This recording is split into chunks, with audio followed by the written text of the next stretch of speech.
All right, guys, I am at the end of round 20. So I added in 2 more stitches here to finish leg 1. I had 1 single crochet in the middle. I had 6 single crochets into the leg and the body and 29 single crochets around to get to the leg. And no matter where you add your legs, it should still be 29 single crochets around until you reach the leg where you started to add it in round 19. So up here, if I were to continue forward, I had those 4 single crochets where I added in the leg in round 19. I am going to kind of ignore these because now we are going around the outside of the leg here.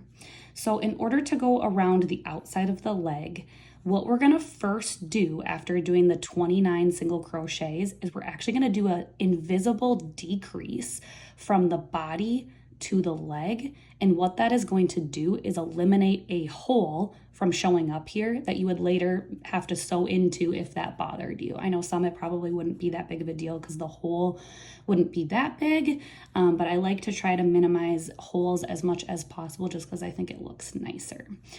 So in order to do that invisible decrease, let me grab my yarn here.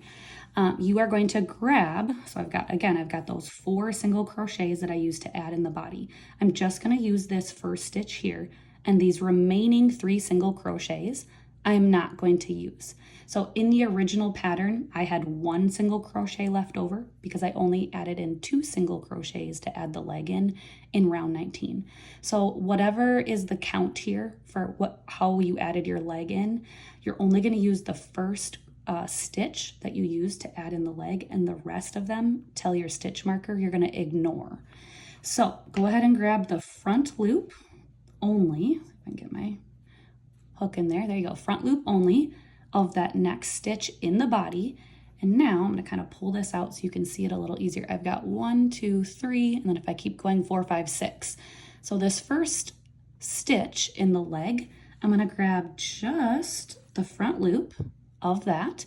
And now I'm going to yarn over and pull through both of those, and then yarn over again and pull through the 2 loops to finish my invisible decrease. So now that seamlessly adds a stitch there, and there will not be a hole from the body to the leg.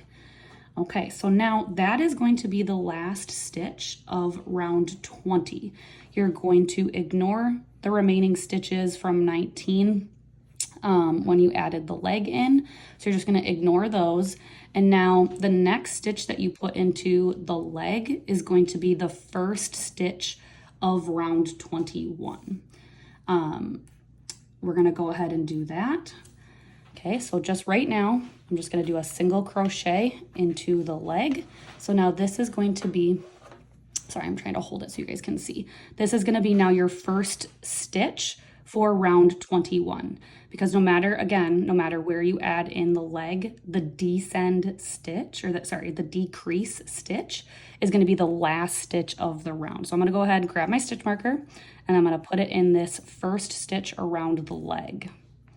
Okay, so now what that allows me to do is I should be able to continue forward with the pattern how it is written in round 21 as closely as possible.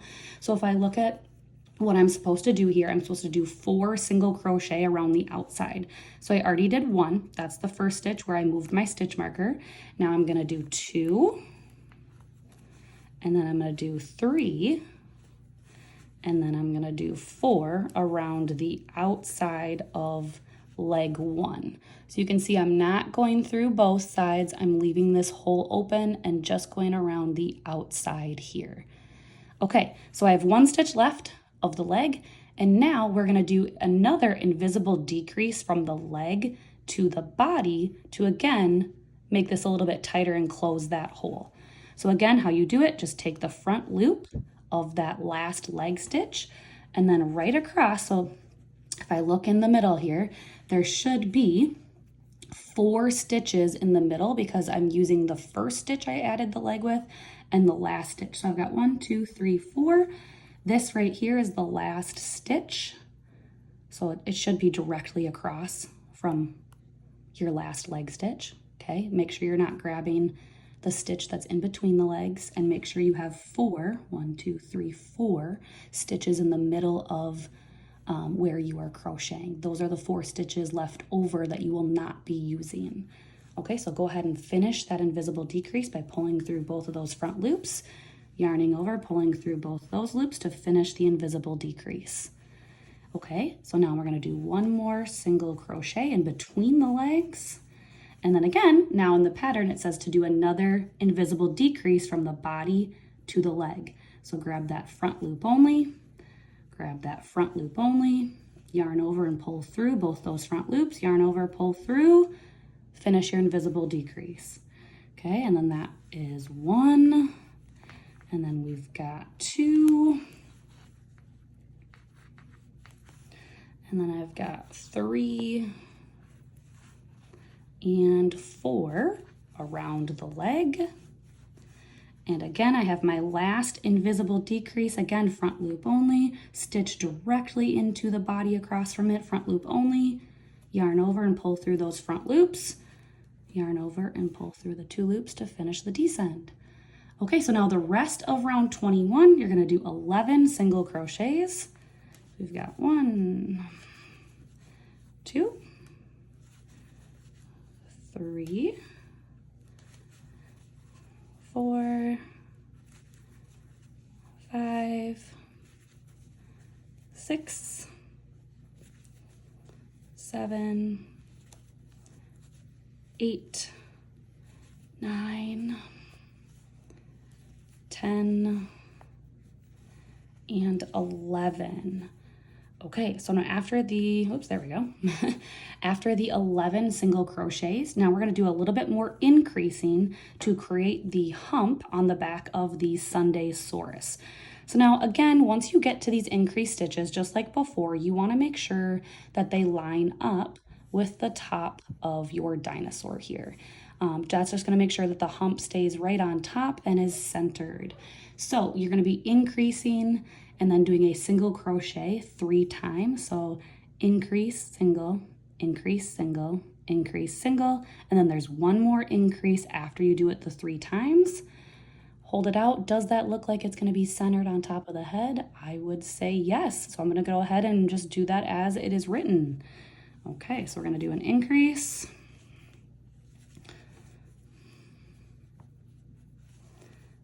And then single. Oops, sorry. Increase.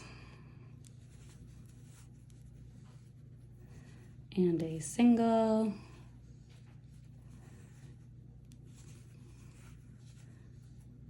Increase. And a single, and then ending on 1 more increase. Oops, oh, I just lost my stitch there. There we go, that happens.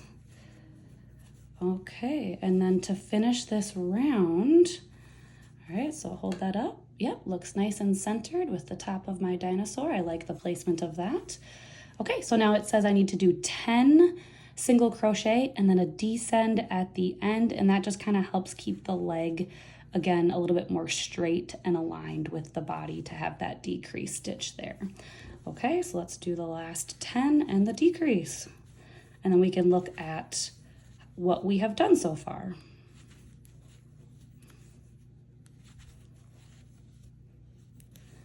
Let's see, this should be 5, this should be 6, 7,